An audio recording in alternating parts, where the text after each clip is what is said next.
Hello everyone, আমি doctor Gautam বিশ্বাস। চলুন আরেকটি শিক্ষামূলক টপিক নিয়ে আজকে আমরা আলোচনা করব। এখন শীতকাল, শীতের আমেজ সবার ভালো লাগে।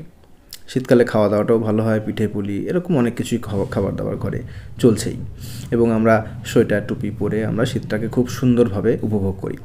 এবং যখন শীতের প্রকোপটা একটু বেশি পড়ে তখন আমরা সকাল এবং সন্ধ্যের দিকে আগুন পোহানোর একটা রীতি প্র্যাকটিস করি। শুকনো কাঠ, পাতা, খড় এসব দিয়ে আমরা আগুন জ্বালিয়ে মোড়ের মাথায় বা রাস্তার ধারে আগুন পোহাই।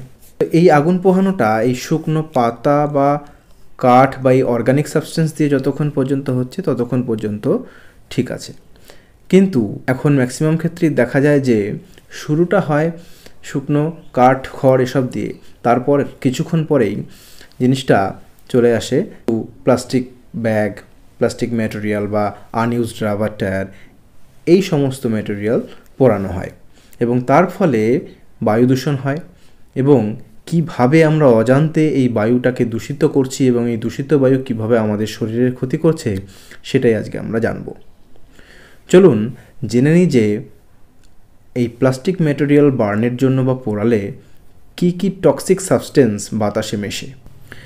ডাইঅক্সিনস এবং ফিউরান গ্যাস, কিছু মেটাল যেমন মার্কারি, কিছু কেমিক্যালস যেমন benzopyrene, poly aromatic hydrocarbon, polychlorinated biphenyls, carbon dioxide, methane এবং কিছু পার্টিকুলেট ম্যাটার যেমন PM2.5।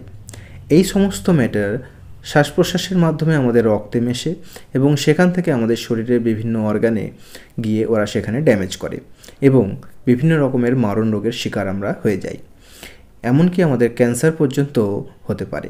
এবারে চলুন জেনে নিই যে আনইউজড রাবার টায়ার পোড়ালে কী কী সাবস্টেন্স বা টক্সিনস বাতাসে মেশে এবং সেগুলো আমাদের শরীরে ঢুকে ক্ষতি করতে পারে। সেই সমস্ত টক্সিনসগুলো হলো poly aromatic hydrocarbon, benzene, styrene, phenols, carbon monoxide, nitrogen oxide, sulphur dioxide এবং কিছু ভোলাটাইল অর্গানিক কম্পাউন্ডস, কিছু মেটাল যেমন হচ্ছে লেড, ক্রোমিয়াম, জিঙ্ক এবং ডাইঅক্সিন এবং ফিউরানের মতো মারাত্মক গ্যাস। এই সমস্ত গ্যাস আমাদের শ্বাসনালীর মাধ্যমে রক্তে মিশছে এবং শরীরের ব্রেইন এবং লিভার টিস্যুতে গিয়ে সেখানে ড্যামেজ করছে। তাছাড়া এরা শুধু ওখানেই থেমে থাকে না, এরা মায়ের বুকের দুধেও নিঃসৃত হয় এবং তার ফলে নবজাত শিশু ওই দুধ পান করলে সেই দুধের মাধ্যমে এই সমস্ত কেমিক্যাল নবজাত শিশুর শরীরেও প্রবেশ করে এবং আমাদের সাথে সাথে নবজাত শিশু বিভিন্ন রকম মারাত্মক রোগের শিকার হয় এবং ভবিষ্যতে তাদের ক্যান্সার রোগও ডেভেলপ করতে পারে। তো সুতরাং এই আলোচনা থেকে আমরা যে টেক হোম মেসেজগুলো নিতে পারি বা আমি আপনাদেরকে অ্যাডভাইস করতে পারি সেটা হচ্ছে, 1 নম্বর, আগুন পোহান কিন্তু জৈবিক সাবস্টেন্স বা অর্গানিক সাবস্টেন্স ইউজ করুন। এভাবে প্লাস্টিক ম্যাটেরিয়াল বা আনইউজড টায়ার ব্যবহার করবেন না। 2 নম্বর, প্লাস্টিক ম্যাটেরিয়াল বা আনইউজড টায়ার পোড়ালে যে সমস্ত কেমিক্যাল গ্যাস বা টক্সিনগুলো রিলিজ হয় সেগুলো বাতাসে মিশে আমাদের শরীরের এবং পরিবেশের ক্ষতি করছে। এটার ওপরে একটু জোর দিন। এটা আপনারা জানেন না বা বোঝেন না এরকম নয়, আপনারা জানেন, কিন্তু এটার ওপরে একটু লক্ষ্য রাখবেন, তাহলে দেখবেন আপনার নিজের সাথে সাথে পরিবেশের এবং বাকি সকলের উপকার হবে।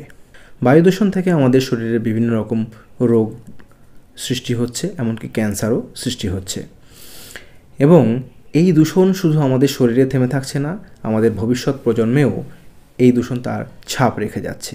সুতরাং যদি আমার এই আলোচনা শুনে পরিবেশ সম্পর্কে আপনার মনের মধ্যে একটুও যদি করুণা জন্মায় তাহলে অবশ্যই কমেন্ট সেকশনে একটা কমেন্ট করবেন, তাহলে আমার ভালো লাগবে। ধন্যবাদ।